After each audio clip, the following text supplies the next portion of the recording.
জীবন জীবিকার তাগিদে ভাগ্য পরিবর্তনের আশায় প্রবাস পাড়ি দেন অনেকেই। বিশ্বের বিভিন্ন দেশের মানুষের কাছে কর্মক্ষেত্র হিসেবে মধ্যপ্রাচ্যের তেল সমৃদ্ধ দেশ সৌদি আরবের গ্রহণযোগ্যতা দিন দিন বাড়ছে। এরই মধ্যে সৌদিতে বসবাসরত প্রবাসী কর্মীদের বেতন বাড়ানোর সুখবর দিয়েছে দেশটি।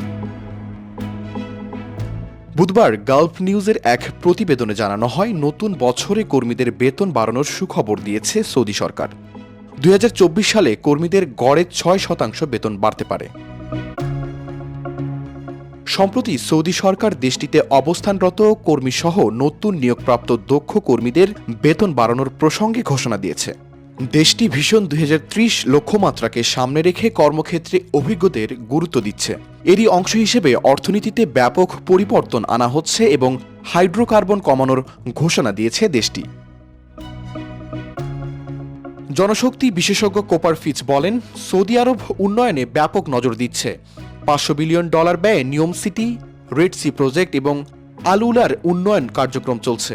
এগুলো সব সৌদি সরকারের মেগা প্রজেক্ট, যা মেধার বিস্তৃতির পরিবেশ সৃষ্টি করবে। ২০২৪ সালের বাজেট বিবৃতিতে সৌদি জানিয়েছে, গত বছর তারা বেসরকারি খাতে ১১,০২,০০০ কর্মসংস্থান সৃষ্টি করেছে। বিশাল বিনিয়োগের অংশ হিসেবে এসব কর্মসংস্থান সৃষ্টি করা হয়েছে।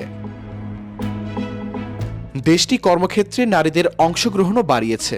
২০২৩ সালে নারীদের কর্মক্ষেত্রে অংশগ্রহণ ২৩% বাড়িয়েছে, যা আগামী ২০৩০ সালের মধ্যে ৩০% বাড়ানোর লক্ষ্যমাত্রা নির্ধারণ করা হয়েছে। শাহরিয়ার কবির, প্রবাস খবর।